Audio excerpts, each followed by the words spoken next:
Welcome to Shivaji studio. పోలీసులు ఇప్పుడు plan B అమలు చేసేటట్లున్నారు. అందులో భాగంగానే రామ్ గోపాల్ వర్మకు నోటీసులు ఇచ్చారు.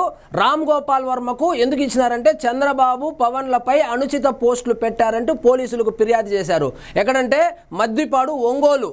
ఆల్రెడీ ఇక్కడ స్క్రోలింగ్ వస్తుంది. సినీ దర్శకుడు రామ్ గోపాల్ వర్మకు నోటీసులు ఇచ్చేందుకు ఒంగోలు పోలీసులు హైదరాబాదుకు బయలుదేరి వెళ్లారు.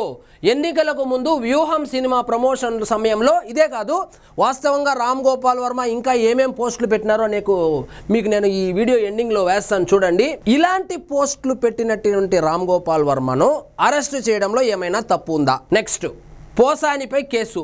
భవానీపురము సినీ నటుడు వైకాపా నాయకుడు పోసాని కృష్ణమురళిపై విజయవాడ భవానీపురంలో పోలీసులకు జనసేన నాయకులు మంగళవారం ఫిర్యాదు చేశారు.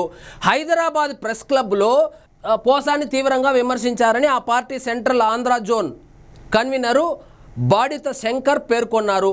ఆ వీడియోలు నేను ఇప్పుడు మీకు డిస్ప్లే చేస్తాను చూడండి. పవన్ కళ్యాణ్, నువ్వు షూటింగ్కి వెళ్ళేటప్పుడు వెళ్ళంగానే నీ పెళ్ళాం నీ ఇంట్లో పని వాళ్ళతో అని ఎవరో చెప్పారు, నిజమా కాదా? ఆ బిడ్డలు నీకు పుట్టలేదంట, పుట్టారంట, నిజమా కాదా? అలాంటి వ్యాఖ్యలు చేసినటువంటి పోసాని కృష్ణమురళిని అరెస్టు చేయొచ్చా లేదా అనేది మీరే ఒకసారి ఒక అవగాహనకు రండి. అదేవిధంగా శ్రీరెడ్డిని కూడా, శ్రీరెడ్డి ఎంత అడుక్కున్నానో శ్రీరెడ్డి మీద కూడా కేసు పెట్టేశారు అనకాపల్లిలో. సామాజిక మాధ్యమంలో చంద్రబాబు, పవన్ కళ్యాణ్, లోకేష్ మరియు అనితలపై దుర్భాషలు ఆడినటువంటి ఈ శ్రీరెడ్డి పైన చర్యలు తీసుకోవాలని తెలుగు మహిళా సభ్యులు అనకాపల్లి పట్టణ పోలీస్ స్టేషన్లో మంగళవారం ఫిర్యాదు చేశారు. శ్రీరెడ్డి ఎంత ఘోరంగా ఈ ముగ్గురిని ప్లస్ అనితాను దూషించిందో అది కూడా నేను ఇప్పుడు క్లిప్పింగ్ లో చూపిస్తాను, ఒకసారి చూడండి. ఈ పప్పుగాడు, తుప్పుగాడు, ఓ పిత్తుగాడు, ఓ గాలిగాడు, నిన్న ఏడిది ఈ గంగాళంగాడు ఏం పెట్టుకున్నాడు పేరు? యువగాళం. అరే మీరు యువకులేంట్రా? అసలు ఒక సినిమాలో ఉంది కదరా జోకు, మీరు యూత్ ఏంట్రా అన్నట్టు.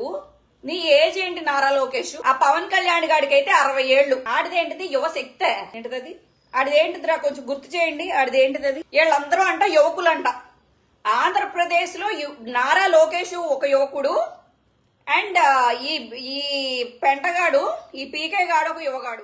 ఇవన్నీ చూసిన తరువాత వీళ్ళను అరెస్టు చేయడము సబబా కాదా అనేది మీరే ఒకసారి ఆలోచించండి. Thank you.